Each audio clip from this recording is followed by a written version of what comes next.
विलियन chapter के lecture number 11 का, जिसमें आज हम लोग मेनली पढ़ेंगे किसके बारे में, ध्यान से समझना। समपराश्रयी विलयन किसे कहते हैं, अल्प पराश्रयी विलयन किसे कहते हैं और अति पराश्रयी विलयन किसे कहते हैं। साथ ही साथ हम लोग पढ़ेंगे उत्क्रम परासरण के बारे में। ज़्यादा से ज़्यादा 10 से 15 मिनट का टॉपिक होगा, ध्यान से समझने का कोशिश करो। क्लियर है, ध्यान दो। हम लोग क्या पढ़ रहे थे, परासरण। परासरण किसको बोलते हैं, कम सांद्रता से अधिक सांद्रता की ओर अणुओं का अभिकरण, उसको क्या बोलते हैं, परासरण। और ये जो परासरण का क्रिया होता है उसमें अर्ध पारगम्य में झिल्ली पर जो दाब लगता है उसको हम लोग क्या बोलते थे, परासरण दाब। अब ध्यान समझना, समपराश्रयी विलयन किसे कहते हैं, समपराश्रयी विलयन किसे कहते हैं। समपराश्रयी विलयन का मीनिंग क्या है, ध्यान समझना। समान ताप पर मान लो कोई दो विलयन लिए है, ठीक है ना, टेम्परेचर कैसा है आपका, समान, समान ताप पर दो विलयन का, समान ताप पर दो विलयन का यदि परासरण दाब क्या हो आपका, समान, परासरण दाब क्या हो यदि समान, तो उसको हम लोग क्या बोलते हैं, समपराश्रयी विलयन। क्या बोलते हैं, समपराश्रयी विलयन। यहाँ तक क्लियर है। अब परासरण दाब समान हो, मान लो पहला द्रव है पाई 1, ठीक है, सॉरी उसका परासरण दाब क्या है, पाई 1, दूसरा द्रव क्या है, परासरण दाब पाई 2।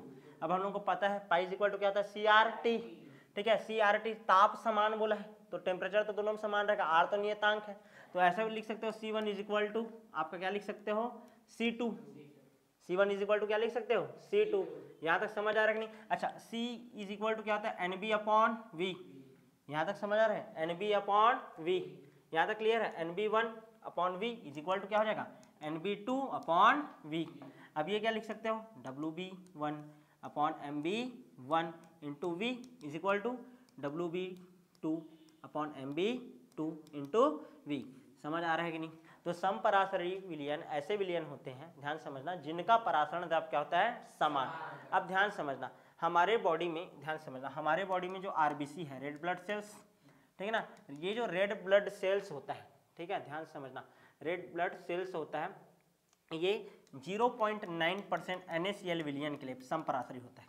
मतलब इसका परासरण दाब और इसका परासरण दाब 0.9% NaCl क्या होता है, बराबर होता है। क्लियर है ना। मतलब जितना भी इंजेक्शन यदि बनाया जाएगा, बॉडी के अंदर जाएगा, बॉडी के अंदर दवाई जाएगा तो किस में घुलेगा, ब्लड में, और ब्लड में भी किस में घुलेगा, आपका RBC में ना। क्लियर है कि नहीं, RBC के द्वारा ट्रांसपोर्ट होगा।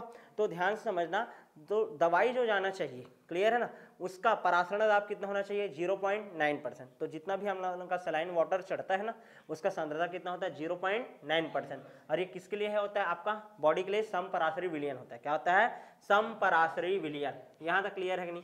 अब मान लो हमारा RBC है, ध्यान से समझना, ये RBC है, इसको हम लोग क्या किए, ठीक है, ये RBC है, इसको 0.9%, ठीक है ना, NaCl सांद्रता से अधिक सांद्रता वाला विलयन में रख दिया, अधिक सांद्रता विलयन में इस RBC को क्या कर दिया, हम लोग रख दिए, इसको रख दिए। तो ये जो RBC के अंदर पानी जो रहेगा वो क्या हो जाएगा, भर जाएगा, और RBC क्या हो जाएगा, फूल जाएगा, RBC क्या हो जाएगा, फूल हो जाएगा। तो ये जो 0.9% NaCl सांद्रता है, उससे अधिक सांद्रता वाला जो विलयन बना, 0.9% वाले को क्या बोल रहा हूँ, उससे अधिक सांद्रता है, तो अति पराश्रयी, क्या बोल दूंगा आप, अति पराश्रयी विलयन। मतलब ऐसा विलयन, दो विलयन दिया हुआ है तो एक विलयन का, ठीक है, परासरण दाब, ठीक है ना, एक विलयन का परासरण दाब क्या होता है, दूसरे विलयन के अपेक्षा क्या होता है, ज्यादा, तो उसको हम लोग क्या बोलते हैं, अति पराश्रयी विलयन। क्या बोलते हैं, अति पराश्रयी विलयन। क्लियर है कि नहीं। ठीक है, जब इडीमा होता है ना हमारे बॉडी में, ठीक है, सूजन आ जाता है, ठीक है, तो असल में इडीमा के टाइम में या सूजन के टाइम में, ठीक है, हम लोग यदि नमक वगैरह, ध्यान देना, असल में नमक वगैरह का जब सेवन करते हैं तो अति पराश्रयी विलयन के रूप में काम करता है। और जितना भी कोशिका के अंदर का पानी है वो किस में आ जाता है, अंतर कोशिकीय स्थान में, और वो स्थान क्या हो जाता है, सूज जाता है। क्लियर ना। इस कारण बोला जाता है कि यदि बॉडी में सूजन आ जा रहा है तो नमक को क्या करना है, कम करना है।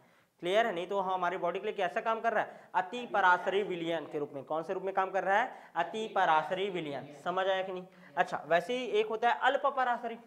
मान लो दो विलयन दिया हुआ है समान ताप पर, यदि एक विलयन का परासरण दाब क्या है आपका, कम, ठीक है, और एक विलयन का परासरण दाब क्या है आपका, ज्यादा। क्लियर है नहीं, एक विलयन का परासरण दाब क्या है, कम समान ताप पर, और एक विलयन का परासरण दाब क्या है, ज्यादा।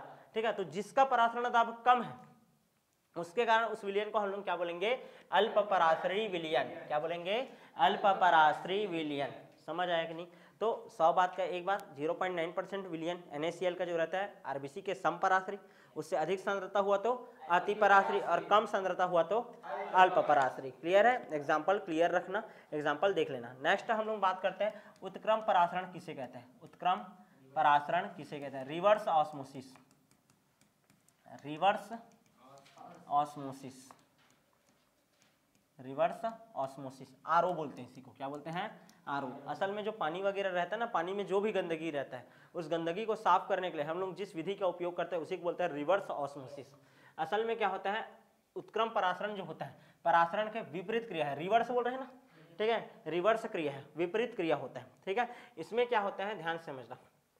उच्च दाब लगाते हैं हम लोग नॉर्मली परासरण में क्या सोचते हैं कि कम सांद्रता से अधिक सांद्रता। ये क्या बोल रहा है? अधिक सांद्रता से किधर की ओर गमन करवाएंगे?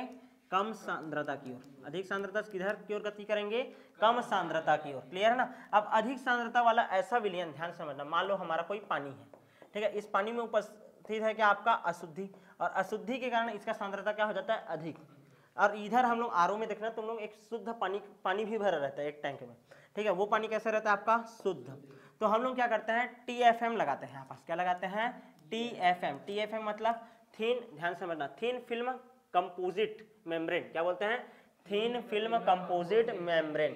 थीन फिल्म कंपोजिट मेम्ब्रेन लगाते हैं। तो जो अशुद्ध पानी रहता है, अशुद्धि जो रहता है जल में, क्या होता है? अधिक सांद्रता से कम सांद्रता की ओर गमन होगा विलायक के अणु का, तो पानी क्या हो जाएगा? इधर चलते जाएगा, और जितना भी अशुद्धि है यहाँ पास क्या हो जाएगा? रुक जाएगा।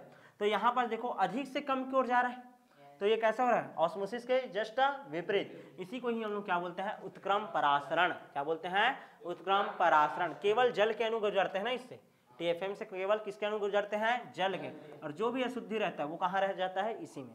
क्लियर है कि नहीं?